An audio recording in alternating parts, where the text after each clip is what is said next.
어, 비가 와서 좀 궂은 날씨인데 그럼에도 불구하고 주의 전을 찾은 우리 교우들, 또 어제부터 사흘간 연속 연휴더라고요. 연휴이면서도 또 여기저기 출타한 식구들이 아마 있는 것 같고, 또 이렇게 교회에서 그럼에도 불구하고 교회에서 또 예배를 찾아오신 우리 교우들, 또 가정에서 또 영선으로 예배드리는 우리 식구들도 다 하나님의 좋은 축복과 응답이 임하시기를 축복합니다. 조금 오늘은 좀 심각한 얘기를 하려고 그런다. 그래서 마음의 문을 여시고 제 설교를 한번 잘 경청해 보시기를 바랍니다. 이제 복음서를 보면 새술은 새 부대에 넣어야 된다 하는 말씀이 있어요. 그것은 새술이라고 하는 것은 어떤 다가오는 어떤 상황, 또 뭐 구체적인 사건, 뭐 이런 것이 다 해당될 수 있겠고, 또 사람도 가능합니다. 새로운 사람 가능합니다. 그랬을 때 새 부대가 준비돼야 된다 하는 말씀을 이제 하시고 있는 겁니다. 새 술은 이제 이게 그야말로 새 술이기 때문에 부글부글 발효가 됐잖아요. 근데 이거를 헌 가죽 부대에 넣으면 이렇게 헌 가죽 부대는 이게 강도가 떨어져서 이렇게 가스가 팽창할 때 이걸 견딜 수가 없어서 이거 터져 버려요. 그래서 새 술이 가스가 이렇게 발생되더라도 이걸 다 견딜 수 있는 강력한 그런 부대가 필요한데, 그것이 새 부대라는 거죠.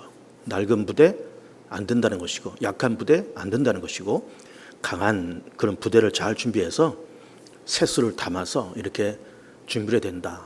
그래서 새로운 상황, 새로운 어떤 현실, 새로운 사람, 새로운 어떤 일거리, 이것이 열려질 때 이걸 준비할 수 있는 어떤 그릇, 준비할 수 있는 어떤 시스템, 준비할 수 있는 마음의 각오, 이런 것이 필요하다. 그렇게 그 뜻을 해석할 수 있고, 그래서 새술은 새 부대에 넣어야 된다 하는 말씀을 하시고 있습니다.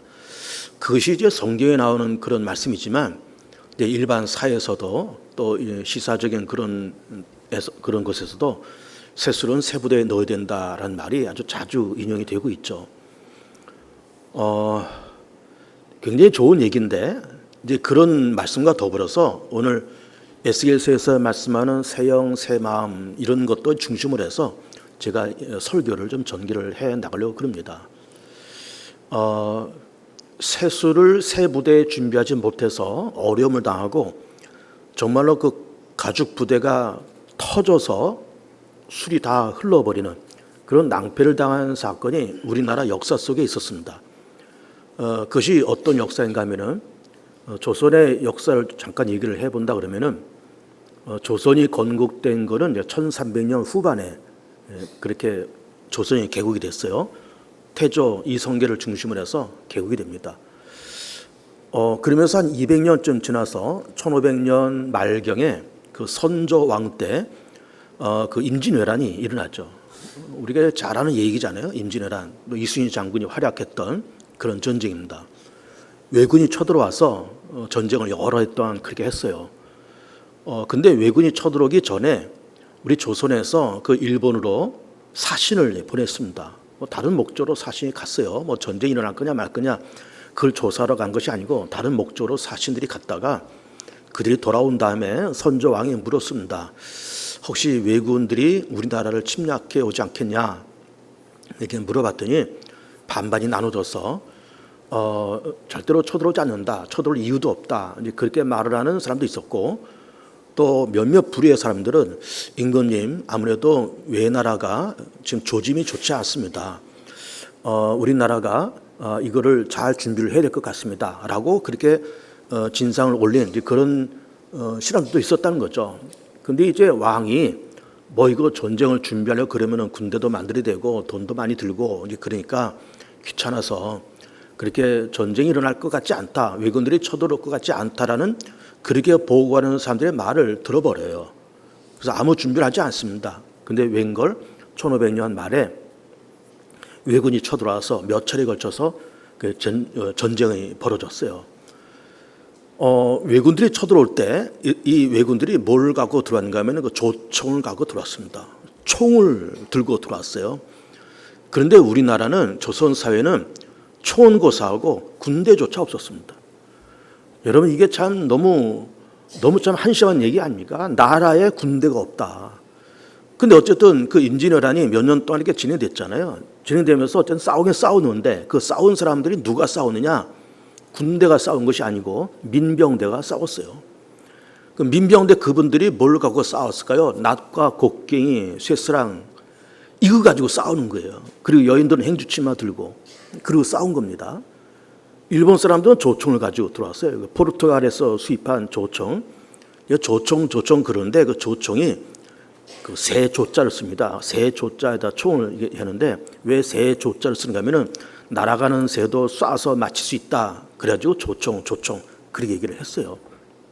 그러니 그런 날아가는 새도 맞히는 그런 총을 들고 온 그 왜군들과 낫과 꽃갱이 들고 싸우는 그것도 정식 군대도 아닌 민병대와의 전쟁에서 우리나라가 이길 리가 없죠. 뭐 선조는 저 신의주까지 도망가고 난리가 일어났습니다.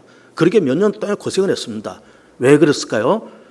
새술은 새 부대에 담아야 되는데 전혀 준비가 없었습니다. 이제 그것도 그건데 조선 말기에 어떤 일이 벌어졌는가 하면은 우리 이제 산업혁명이 1700년대에 일어났잖아요. 유럽에서 산업혁명이 일어나면서 그러면서 유럽 사회가 상업화, 공업화로 이렇게 접어들었습니다. 그러면서 1700년대에는 그리고 산업혁명도 일어나고 그리고 프랑스에서는 또 시민혁명도 일어나고 그러면서 이 유럽 사회는 산업화, 공업화 이게 막 일어나고 그러면서 1800년대에 넘어오면서 이제는 제국주의들이 일어나면서 식민지를 정복하는 일에 혈안이 되어서 그렇게 있었습니다. 그야말로 식민지를 정복하기 위한 땅 따먹기 전쟁이 그 1800년대에 그렇게 있었어요. 그러면서 우리나라도 한때는 식민지 정복을 받았죠. 일제 36년 식민지 정복을 받고 그렇게 했습니다. 그러면서 일본이 1860 몇 년경에 강화도 조약을 맺으면서 빨리 개항해라 해서 개항을 했고 그리고 1905년도에 을사늑약 그래서 외교권이 박탈되고 1910년에 한일 병합이 되고 그리고 1919년도에 만세운동이 일어난 거예요. 이렇게 진행돼 가면서 우리가 일본의 침략을 받으면서 1905년에 외교권이 박탈되고 1910년에 이제 한일 병합이 일어나는데 그렇게 일어날 때 우리나라가 그야말로 총 한 방 맞지 않고 식민지로 빠진 나라가 우리나라밖에 없습니다. 여러 나라들이 이 나라 저 나라 식민 정복을 받았는데 그래도 어쨌든 식민 정복을 받으면서 그 나라들이 저항을 했을 것 아니에요. 막 싸우고 뭐 안 된다, 식민지 안 된다 싸우면서 그렇게 했어야 될 거를 우리는 싸움은 고사하고 을사오적들이 일어나서 그렇게 한일 병합 그 을사늑약을 체결하고 한일 병합에 조약을 하고 도장을 찍고 그리고 우리는 총 한 방 쏘지 않고 쏜 적도 없고 우리는 일본에게 잡혀 먹었습니다. 왜 그렇게 됐을까요?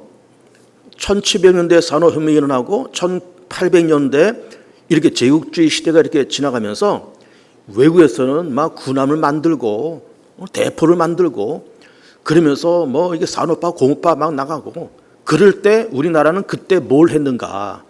우린 1700년대 1800년대 뭘 하고 있었는가? 가 쓰고 도포자라 입고 공자왈 맹자왈을 하고 있었어요. 네? 공자왈 맹자왈을 하고 있었다고요.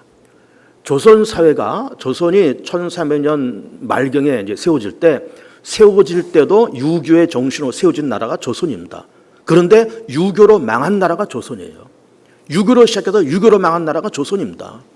아니 다른 나라에서는 막 군대를 만들고 식민지를 만들고 산업화하고 공업화하고 으쌰으쌰 막 나갈 때 우리는 공자왈 맹자왈 하고 있었다니까요. 그러면서 총 한 방 쏘지도 못하고 물론 총도 없었거니와 총 한 방 쏘지 못하고 그러면 나라를 통째로 일본한테 갖다 바치는 그런 수모와 굴욕을 이 조선 사회가 그렇게 당한 겁니다. 그러면 그게 뭐예요? 유럽과 뭐 일본과 이런 나라들은 그렇게 막 산업화, 공업화, 산업혁명 일어나면서 새 수를 만들어가고 새 부대에다가 새 수를 담아가는 그런 일을 할 때 우리는 새 술이 밀려오는데, 외국의 문물이 밀려오는데 우리는 딱 걸어잠그고 대원군을 비롯한 이런 정신없는 사람들이 쇄국 정치를 펴면서 우리는 공자와 맹자하면서 일본한테 홀라당 나라를 갖다 바치게 된 겁니다.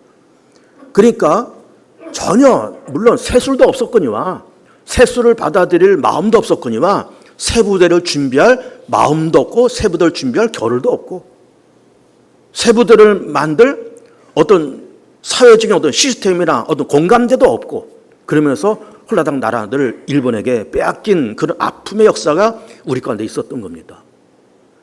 그러니까 성경에서 말씀하시는 복음서에서 말씀하시는 세술은 새 부대에 담아된다는 이 말씀이 이게 성경적인 말씀이고 동시에 이것이 역사 속에 그대로 적용되는 그런 사건인 거예요. 세술은 새 부대에. 그러면서 우리가 이제 본문을 오늘 성경 본문을 새영 새마음이라는 이런 제목의 설교를 드리면서 본문을 이제 에스겔 말씀을 선택을 했습니다. 에스겔이 누군가 좀 사실 살짝 생소한 사람이에요. 뭐 우리가 흔히 뭐 아브라함, 다윗, 이사야 이게 유명한 사람들은 뭐 금방금방 알지만 에스겔 누구지? 어떤 시대에서 활동했던 사람이지? 잘 몰라요. 그래서 성경 연대표를 하나 준비했습니다. 이 성경 연대표를 한번 보도록 하겠습니다. 한번 띄워 보시고 성경 연대표 이걸 좀 잘 보세요. 이거를 제가 지금 처음 여러분들에게 보여드린 것이 아니고 그간에 수요 예배 때도 한번 몇 번 보여드린 적이 있고 이걸 몇 번 보여드렸습니다. 그러면서 제가 누차 말씀드리기를 이거를 머릿속에 잘 입력을 하셨으면 좋겠다 하는 말씀 여러 번 드렸어요. 한번 그 성경 연대표가 위아래 줄이 수평선이 두 개가 가 있고 그리고 왼쪽 상단에 알파 창조 이렇게 돼 있고 아래 단 우측에 오메가가 써 있고 종말이라고 이렇게 돼 있습니다. 그래서 창조와 종말 이 엄청난 시간을 압축해서 특별히 이스라엘 역사와 우리나라의 최근의 역사를 압축해서 이렇게 만들어 본 겁니다. 이거 제가 만든 거예요. 인터넷에 이거 찾아도 안 나옵니다. 제가 만든 거기 때문에 여기 있고 이거를 여러분 잘 기억하셨으면 좋겠고 이 연대표가 혹시 따로 개인적으로 필요하신 분들은 저희 이제 나가면 2층 로비 그 탁자 위에 이거를 몇 장 복사해서 놨으니까 한 장씩 가져가셔도 되겠습니다. 여기를 한번 보면 우선 그 알파라는 시간에 창조가 되어 있어요. 언제인지 모른다. 창조의 연대가 언제인지 몰라요. 그리고 이거죠. 2000년, 1800년 그 수평선의 위에는 연대고 아래는 그 연대에 있었던 사건을 얘기를 해요. 2000년, 1800년 이렇게 되는 건 이건 BC 얘기입니다. 기원전. 그래서 BC 2000년에 아브라함이 이삭이 야곱이 12아들 낳으면서 출발을 해요. 애굽으로 내려가잖아요. 이것이 1800년. 그리고 1400년경에 출애굽. 40년 광야 생활을 했잖아요. 그래서 40년 광야를 빼면은 가나안에 도착에 1460년 이렇게 보는 겁니다. 그리고 이스라엘 나라가 건국되던 해가 주전 1000년이에요. 초대왕 사울. 그러면서 가나안 땅에 도착한 1460년서부터 초대왕 사울이 세워지면서 이스라엘 나라에 건국될 때까지 요 기간 1360년부터 1000년 요 기간 한 300여 년의 요 기간이 사사시대입니다. 그리고 이스라엘 나라가 건국되고 초대왕 사울, 다윗, 솔로몬, 르호보암 이게 지나가면서 르호보암 때 여로보암이 쿠데타를 일으키면서 나라가 두 쪽에 나버려요. 그래서 900년에 남북 분리가 되고 르호보암 왕 때 여로보암의 혁명에 의해서 쿠데타에 의해서 나라가 분리됩니다. 그래서 북쪽 나라의 이름은 이스라엘, 수도는 사마리아, 10지파가 소속되어 있고 초대왕은 여로보암. 남쪽의 국명은 유다, 수도는 예루살렘, 두 지파, 유다 지파, 베냐민 지파, 그리고 르호보암 왕이 계속해서 남쪽을 다스리고 있어요. 밑으로 내려오면 역시 주전 721년입니다. 721년엔 북왕조 이스라엘 먼저 멸망해요. 어디가 쳐들어오느냐? 아수르의 살마네셀 왕이 침략해 들어와서 나라가 멸망당하고 그때 북왕조 이스라엘의 마지막 왕은 호세아 왕입니다. 그리고 586년에 남왕조가 멸망당하는데 남왕조 유다가 멸망당하는데 어디에 침략당하는가 하면은 바벨론 느부갓네살 왕에 의해서 침략을 당하고 그리고 70년 포로 생활이 시작되고 그때 마지막 왕은 시디기야 왕입니다. 그러면서 여기 잘 보셔야 됩니다. 586년에 포로로 끌려가면서 고레스라는 페르시아 왕이 일어나서 이른바 고레스 칙령을 발표해요. 이 고레스 칙령이 뭔가 하면은 포로로 잡혀와 있는 모든 유다 민족들은 다시 돌아가도 좋다. 돌아가라 하면서 포로를 석방시킨 그 사건이에요. 이것이 그 유명한 고레스 칙령이고 연대로는 538년입니다. 이 동그라미를 친 이유를 조금 이따 얘기를 할게요. 그러면서 시간이 흘러서 주전 4년 그리스도께서 탄생하십니다. 사실은 이제 이렇게 우리가 지금 보고 있는 이 달력, 이 카렌다를 그레고리 력이라고 얘기해요. 그레고리 왕, 로마 시대 그레고리 왕에 의해서 만들어진 그 달력을 지금 전 세계, 우리 한글을 비롯해 전 세계가 쓰고 있는데, 그때 그 그레고리 력을 만들 때 어디를 기점으로 이제 세우는가 하면은 예수 그리스도의 탄생을 1년, AD 1년 잡아서 그레고리 력을 이제 만들었어요. 그래서 사실은 AD 1년이 예수님의 탄생이고, 그거를 기점으로 해서 예수님의 탄생을 기점으로 해서 AD, BC가 나눠지는 겁니다. 그런데 이제 나중에 몇 년 지나서 그 그레고리 력이 약간의 오차가 있다는 것을 발견해요. 4년의 오차가 있다는 것을 발견합니다. 그래서 기원전 4년 그리스도 탄생을 이렇게 되고 있는 거예요. 그러면서 BC와 AD가 분기점이 생겨지고, 그러면서 BC 4년, BC 3년, 2년, 1년 하면서 0년은 없습니다. 0년은 없고 BC 1년에서 바로 AD 1년으로 넘어오는 거예요. 넘어와서 70년에 로마의 침공을 받으면서 예루살렘이 함락되고 유대인들은 세계수로 뿔뿔이 흩어지면서 그때부터 잃어버린 2000년이 시작이 돼요. 그리고 313년에 그 유명한 콘스탄틴 황제에 의한 기독교 공인 사건, 밀란 칙령이라고 했잖아요. 제가 이거 여러 번 얘기했잖아요. 313년의 기독교 공인 사건. 그리고 1517년도에 종교개혁. 그리고 1785년도에 카톨릭 전례. 이거 우리 조선 사회에 카톨릭이 그때 들어왔다 그 말이야. 1785년. 그리고 100년 지나서 1885년에 개신교가 이 조선 사회에 들어와요. 그리고 1907년도에 평양 대부흥회가 있었고 1948년도에 이스라엘 나라가 독립을 합니다. 요 연대표가 머릿속에 다 기억이 되면 참 좋습니다. 그래서 이 기억이 되면 뭐가 좋은가 하면은 예를 들어서 아브람 그러면 아브람 주전 2000년 사람, 사우랑 그러면 주전 1000년에 나라를 세운 사람. 그리고 721년, 580년 이렇게 북왕조 멸망, 남왕조 멸망하면서 어떤 시간과 사건이 연결돼요. 그러면서 구약 성경 이해하기가 굉장히 쉽습니다. 그래서 이 연대표를 여러분 머릿속에 잘 기억하셨으면 좋겠고, 아까 말씀드린 대로 나가시면서 그 2층 로비 그 책상 위에 한 장씩 가져가시면 되겠습니다. 그런데 밑에 586년서부터 538년까지 빨간색으로 동그라미를 친 부분이 있습니다. 왜 여기 빨간색으로 동그라미를 쳤는가 하면은 이게 뭘까요? 이게 포로 시기입니다. 586년에 침략받아서 포로로 끌려가서 70년 포로 생활을 하고 538년에 고레스 칙령을 통해서 다시 돌아와요. 그러면서 요 빨간색을 칠한 요 기간이 포로 기간인데 에스겔서가 이 포로 기간 그 어간에 쓰여진 책이 에스겔서인 겁니다. 이 빨간색으로 칠해져 있는 이 부분에 에스겔서가 기록이 돼요. 뭐 다니엘서라든지 느헤미야, 에스라 이런 책들도 요 어간에 다 쓰여진 책들이에요. 그래서 이 빨간색으로 칠한 요 부분이 이 에스겔이 활동했던 그런 시대인 겁니다. 그러니까는 에스겔은 남왕조 유다 사람이고 바벨론 침략받으면서 포로로 잡혀갈 때 포로 가운데 한 사람이에요. 에스겔이. 그리고 다니엘도 포로고 다 끌려갑니다. 예레미야도 포로로 한때 끌려가요. 포로로 끌려가면서 거기서 70년 동안 포로 생활을 하는 겁니다. 그리고서는 538년에 고레스 칙령을 통해서 돌아와서 무너진 예루살렘을 다시 재건하죠. 재건하는데 그때 그 제2성전이 재건되죠. 제1성전은 솔로몬 시대에, 제2성전은 이게 포로기에 돌아와서 짓는데 제1성전을 솔로몬 성전, 제2성전을 수룹바벨 성전 그렇게 얘기를 하는 겁니다. 어쨌든 그렇게 해서 이렇게 586년에 이렇게 바벨론 침략받아서 포로로 끌려가서 고레스 칙령을 통해서 돌아올 때까지 요 70년의 포로 생활 속에서 쓰여진 책이 에스겔서다라고 하는 겁니다. 이제 그 연대표를 내리시면 되겠어요. 저를 보세요. 자, 그러면 그 많은 사람들이 포로를 끌려가서 70년 만에 돌아오는데 아마 추측상으로는 끌려갔던 포로들은 그 바벨론 땅에서 거기서 다 죽었을 거라고 생각되는 겁니다. 왜 그런가 하면 70년 동안에 70년이 짧은 시간이 아니잖아요. 그러면 포로를 끌려간 사람들은 대부분 장년들이 끌려갔을 텐데 그 사람들이 70년 거기 살다가 다시 돌아왔을까? 아마 거기서 다 죽고 돌아온 사람들은 그 2세나 3세들 그런 사람들이 돌아왔을 거다 이렇게 보는 겁니다. 그래서 그 사람들이 돌아와서 수르바벨 성전을 이제 지었던 거예요. 근데 어쨌든 586년에 이 바벨론 침략받고 예루살렘에 함락되고 끌려가서 70년 동안 포로 생활을 하면서 에스겔도 포로예요. 포로 끌려왔습니다. 그 70년 시간이 지나가요.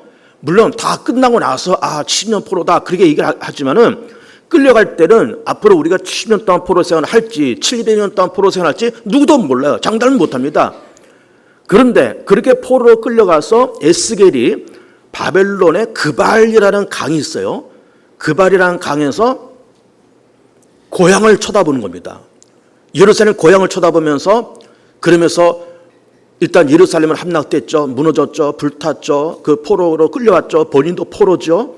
그러면서 무너진 예루살렘을 그리워하고 그리고 이 포로에서 우리가 언제 끝나서 자유한 몸이 될까라고 하는 거를 하나님 앞에 기도하고 묵상하고 그랬을 때 하나님께서 환상 가운데 주신 말씀을 기록한 책이 에스겔서예요. 그리고 이제 에스겔서가 사실은 굉장히 방대한 분량입니다. 그러면서 거의 마지막 부분에는 에스겔이 그 환상 가운데서 뭐도 보는가 하면 성전도 봐요. 그래서 우리 에스겔서를 자세히 보면 그 마지막 부분에 성전 환상이 나오면서 성전에 대한 자세한 조감도가 나옵니다. 그러면서 어디는 뭐 길이가 몇 미터, 높이가 몇 미터, 여기는 뭐가 있고 저기는 뭐가 있고 성전 환상을 보여주면서 그러면서 에스겔서에 기록되어 있고 그거를 바탕으로 해서 스룹바벨 성전이 지어진 거예요. 어쨌든 그렇게 이제 에스겔이 그발 강가에서 고향을 그리워하고 이 포로 생활이 언제나 끝날까라는 그런 기도와 묵상과 환상 속에 하나님께서 말씀을 주세요. 그 말씀을 주신 것이 오늘 본문의 내용인 겁니다. 그래서 아까 읽은 에스겔 36장을 한번 다시 화면에 좀 올려 보길 바랍니다. 여기 한번 화면을 보세요. 화면을 여기를 보시면 22절부터 봅니다. 그러면 너는 이스라엘 족속에 이르기를 주 여호와께서 이같이 말씀하시기를 이스라엘 족속아 내가 이렇게 행함은 너희를 위함이 아니요 너희가 들어간 그 여러 나라에 더럽힌 나의 거룩한 이름을 위함이다. 이렇게 행함은 이란 말이 뭔가 하면은 우리가 22절부터 이제 읽고 있지만 그 이전에 무슨 말씀이 있는가 하면은 하나님께서 유다 민족을 해방시키셔서 예루살렘으로 돌려보내겠다라는 그런 약속을 하세요. 약속을 하시는데 이렇게 내가 약속함은 너희를 위한 것이 아니고 너희가 들어간 그 여러 나라에서 더럽힌 나의 거룩한 이름을 위함이라. 이해가 되십니까 여러분? 자, 포로들에게 너희들 돌아갈 거야. 고레스 칙령부터 돌아갈 거야. 돌아가는데 이건 내가 그렇게 하도록 내가 역사할 텐데 너희들 때문이 아니라는 거예요. 너희들 때문에 더럽혀진 내 이름 때문이라는 겁니다. 이게 놀라운 얘기 아닙니까? 그러니까는 이스라엘 민족이 어쨌든 남북이 갈라지면서 북쪽에는 이스라엘, 남쪽에는 유다잖아요. 유다가 586년에 바벨론 침략받으면서 70년 포로 생활을 했다는 것 아닙니까? 그러면 그 유다 백성이 바벨론 침략을 받기 이전에 어떻게 살았는가? 엉망진창 살았다. 그런 얘기예요. 우상 숭배하고 절기 피하고 율법 버리고 아주 음란하고 물란하고 제멋대로 그렇게 살면서 하나님의 징계를 받으면서 바벨론 침략받으면서 나라가 무너져요. 그런데 그렇게 무너졌을 때 바벨론 군대가 와서 그 젊은 사람들 다 포로 끌려갔을 것 아니에요? 그럼 포로 끌고 갔을 때 좋은 사람, 이런 어지더니 다 데리고 갔을까요? 쓸만한 사람 데리고 갔을 것 아니에요? 기술자들, 엔지니어들, 그리고 공부 많이 한 사람들, 그런 사람들 끌고 갔습니다. 쇠사슬에 묶여서 바리바리 끌고 가는데 예루살렘을 무너지고 불타고 젊은 사람들을 끌려가는 그 현장을 바벨론 사람들이 보면서 아니면 그 이웃나라 사람들이 보면서 뭐라고 얘기했을까요? 야, 저 유다 민족들 한때는 뭐 자기네들이 뭐 하나님의 백성이라고 말하고 뭐 아브라함의 백성이라고 얘기하고 자네들 뭐 선택받았다 그러고 자네들은 무슨 전능한 여호와 신을 섬긴다고 말하고 그러더니 저 꼬라지를 봐라 저거. 저 꼬라지를 봐라. 그렇게 말하더니 저 꼬라지를 봐라. 그러면 저들이 믿는 여호와라고 하는 그 신은 살아있는 신이냐? 정말 그분이 그 여호와라는 그 신이 살아있는 신이야? 지금 어디 뭐 휴가 가셨어? 주무셨어? 뭘 하시는 분이야? 그러면서 그 끌려가는 유다 민족도 빈정거렸지만 그들이 섬기는 여호와 하나님에 대해서 이방 나라 사람들, 특히 바벨론 사람들이 무수하게 조롱을 던졌다 그 말이에요. 여호와의 이름이, 여호와의 명예와 여호와의 이름이 그야말로 이게 오물로 뒤집을 썼다 그 말이에요. 오물이. 이것이 하나님 앞에는 너무 마음이 아프다는 겁니다. 너희들 때문에 내 마음이 너무나 아파. 너희들 때문에 내 이름이 더럽혀졌어. 응? 내가 너희들 불쌍히 여겨서 돌려보내고 예루살렘을 건축할 텐데 너희들이 이뻐서 그런 것이 아니다. 너희들 때문에 더럽혀진 내 이름 때문에 그렇다. 그런 얘기를 하시고 있는 겁니다. 그러니까 여러분 이 말씀이 무섭잖아요. 우리가 예수를 믿고 교회를 다니면서요. 우리 때문에 하나님의 기쁨을 얻으실 거냐? 우리 때문에 하나님의 영광을 얻으실 거냐? 아니면 반대로 우리 때문에 하나님의 이름에 먹칠을 할 거냐? 이게 달려있는 겁니다. 예를 들어서 우리가 예수 믿고 열심히 이렇게 살면서 우리가 뭐 정말 안 된 얘기지만 우리가 좀 실수를 해서 사기를 쳤어요. 실수를 해서 도둑질을 했습니다. 그러면 주변의 사람들이 뭐라 그럴게요? 저거 예수 믿는다고 뭐 개봉중학교 다닌다고 뭐 껐떡거리더니 사기질이나 쳐먹었대. 도둑질이나 하면서 먹고 살았대. 그러면 야 너희들 예수 믿고 교회 다니다더니 뭐 예수가 뭐냐 도대체. 너희들이 믿는 예수는 도대체 누구냐. 너희들이 믿는 여호와라는 신 도대체 뭐냐. 하나님의 이름이, 예수의 이름이 먹칠을 당한다 이거예요. 그래서 여러분 우리가 예수 믿는 우리들이 이 땅에서 잘 살아야 됩니다. 여러분 정말 잘 살아야 돼요. 저 정직하게 올바르게 깨끗하게 사는 것도 물론 그렇지만은 물질적으로도 잘 살아요. 물질적으로도. 그러면 예수 믿고 우리가 이렇게 다니면서 뭐 늘 뭐 꾸러 다니고 빌리러 다니고 이렇게 되면서 그냥 늘 그냥 그렇게 살아간다. 물론 우리는 그런 거 보면서 그렇게 해석해요. 그 속에도 하나님의 뭐 깊은 뜻이 있다. 얘기합니다. 물론 그 말이 틀린 말은 아니지만 불신자들이 그런 걸 어떻게 알아요? 그 속에 하나님의 깊으신 뜻이 있다고 하는 거를 불신자들이 어떻게 알아요? 그렇게 어려움 당하면 야, 저 사람은 무슨 뭐 예수 믿는다고 맨날 성경 지키고 교회 다니던데 저 사람이 믿는 예수는 도대체 뭐길래 저 사람들이 부른 하나님이라는 분이 도대체 뭐길래 그렇게 하나님께서 그 살아계신 신이나 그러면은 전능한 신이나 그러면은 자기를 믿는 그 백성들도 복 주시고 잘 먹고 잘 살게 만드시지 왜 저렇게 하면 졌어 하면서 하나님의 이름에 먹칠을 당한다 그런 얘기예요. 그래서 하나님께서 유다 민족이 그렇게 바벨론 침략받으면서 어려움을 당하면서 그러면서 너희들 때문에 더럽혀진 내 이름이 내 이걸 참을 수 없다는 겁니다. 그래서 이 3절 봅니다. 계속해서 여러 나라 가운데서 더럽혀진 이름 곧 너희가 그들 가운데서 더럽힌 나의 큰 이름을 내가 거룩하게 할지라. 내가 그들의 눈앞에서 너희로 말미암아 나의 거룩함을 나타내니 내가 여호와인 줄을 내가 여호와인 줄을 여러 나라 사람이 알리라. 주 여호와의 말씀이니라. 근데 정말로 그 유다 민족이 70년 포로 생활하고 돌아오잖아요. 그 스룹바벨 성도 졌잖아요.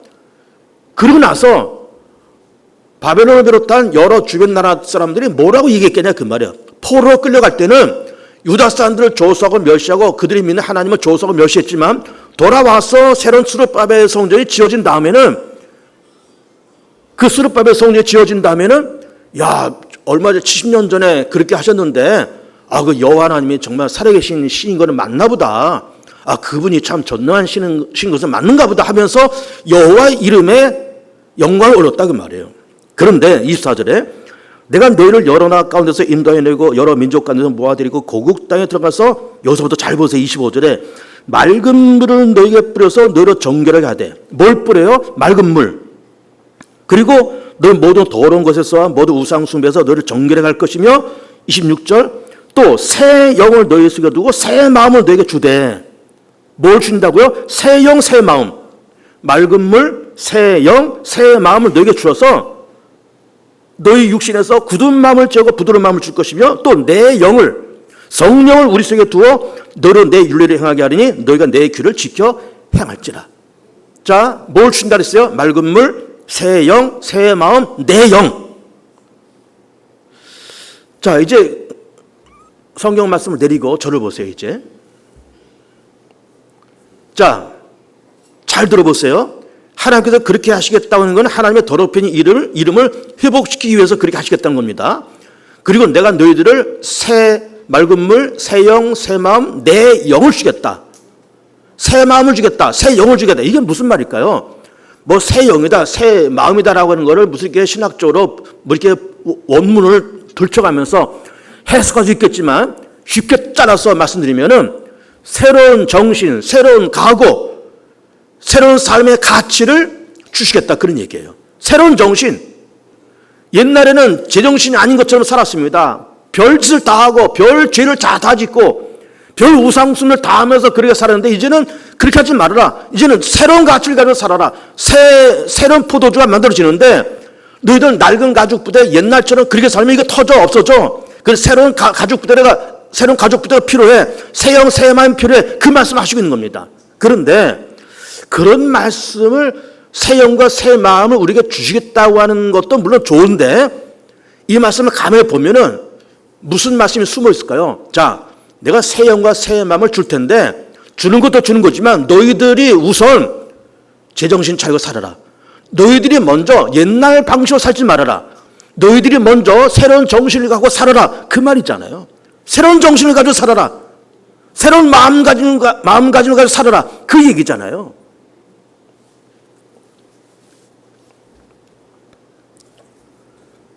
자, 제가 설교 초반에 좀 심각한 설교를 한다 했습니다. 이제부터 심각한 얘기를 할게요. 왜 이 본문을 제가 선택했을까? 그리고 새 포도주란 말을 왜 선택했을까? 보세요. 우리 교회가 지금 2023년 오늘이 5월 넷째 주일이에요. 올해와 내년과 후년에 걸쳐서 우리 교회는 엄청난 변화가 있을 겁니다. 당장 다음 달에 항전지 선거가 있고요. 그리고 뭐 빠르면 올해 안에 늦으면 내년 초반에는 제6대 담임 목사가 청빙될 겁니다. 지금 청빙위원회가 구성돼서 열심히 작업을 하고 있어요. 또 여러 통의 이력서도 지금 받아 놓고 있는 걸로 알고 있습니다. 그러면 다음 달에 항전지 선거 있고 6대 담임 목사 청빙하는 일도 있고 뿐만 아니라 지금 이 지역세가 이 광명 사거리를 중심으로 이 지역세가 지금 엄청난 변화가 있습니다. 아는 것처럼 이 교회 바로 맞은편에 여기가 재개발 4구역이에요.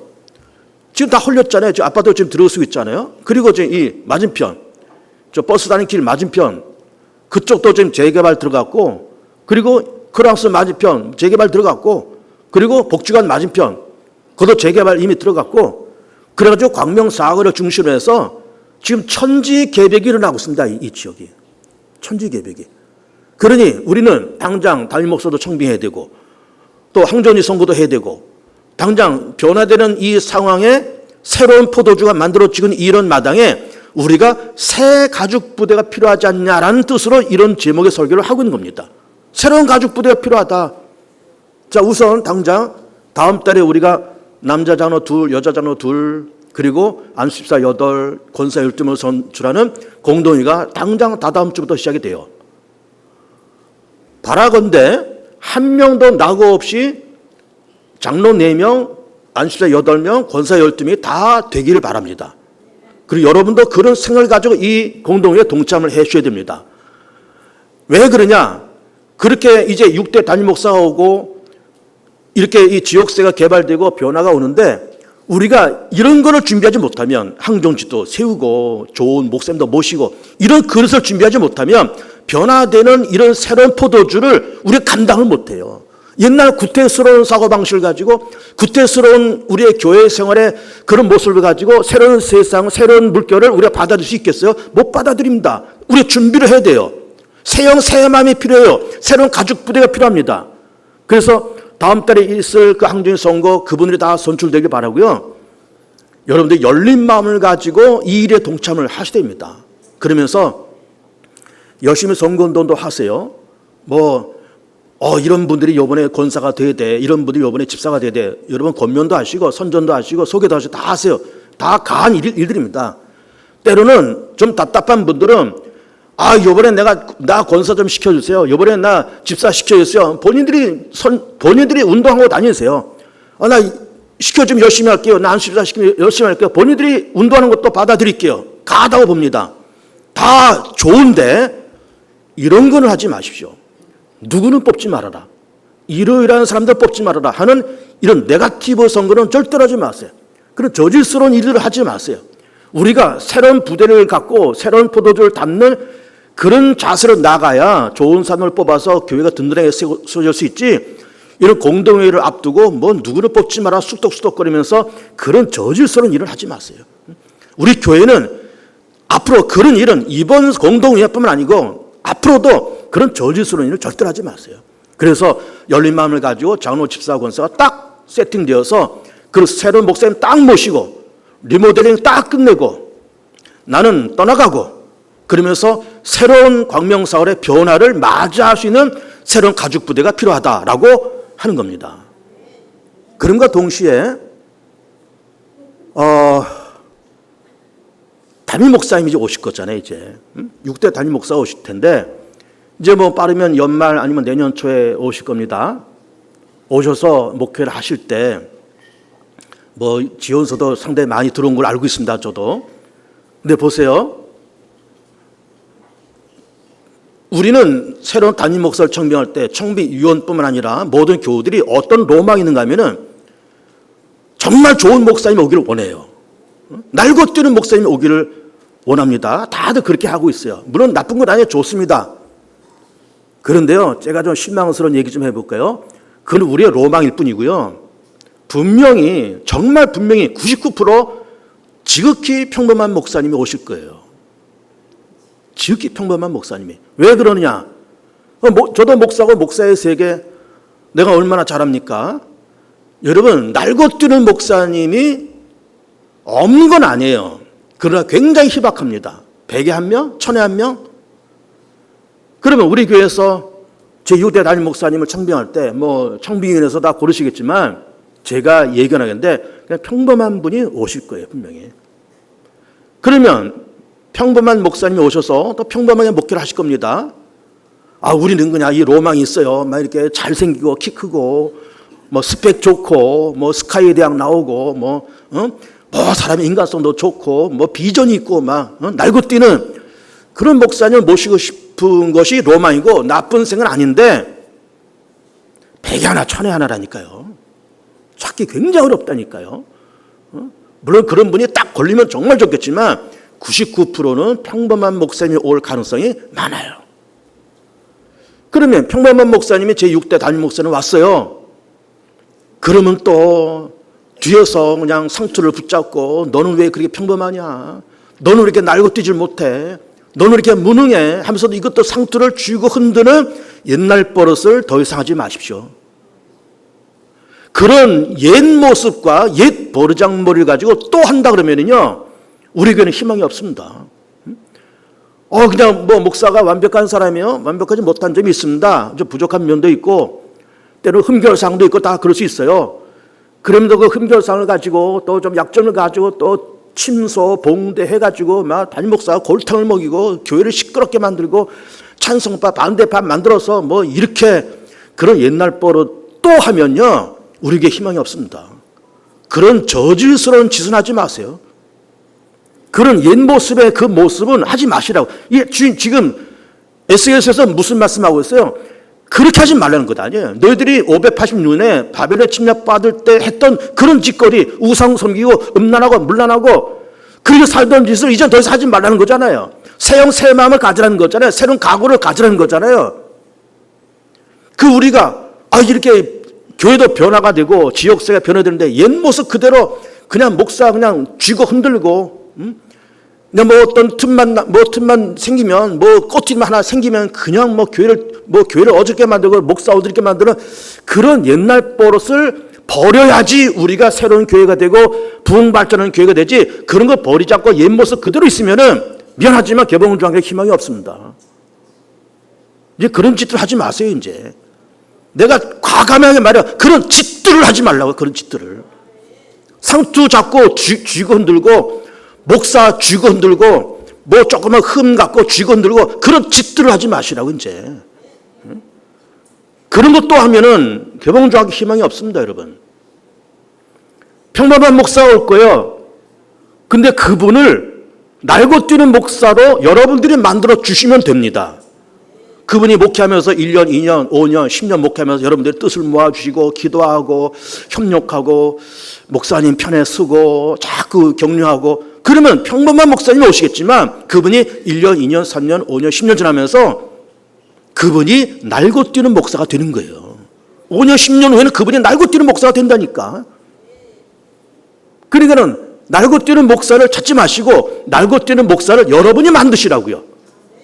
여러분이 만드시라고요. 이게 중요한 얘기입니다. 여러분이 만드세요. 나는 평범한 목사라 와서 평범한 목사로 끝납니다. 그러나 6대 목사는 평범한 목사 와서 날고 뛰는 목사로 은퇴하기를 바라요. 아멘 해보세요.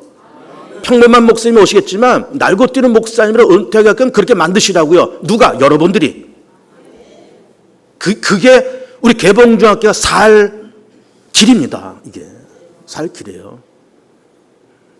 그렇게 또 상투 잡고 쥐고 흔들 생각을 하고 있는 분들이 있다 그러면은 새 목사님이 오시기 전에 딴 교회로 가세요. 미안하지만 여기 앉아있지 말고 딴 교회로 가세요. 우리가 새로운 마음이 필요합니다. 새로운 영이 필요해요. 새로운 정신이 필요합니다. 새로운 정신이 필요해요. 옛날 사고방식을 버려야 됩니다. 목사님이 오시면 그분은 날고 뛰는 목사님을 여러분들이 만들어 드리길 바라요. 참 가슴 아픈 얘기를 몇 가지 했습니다. 그래서 우리가 이제 좋은 교회가 좀 되어봅시다.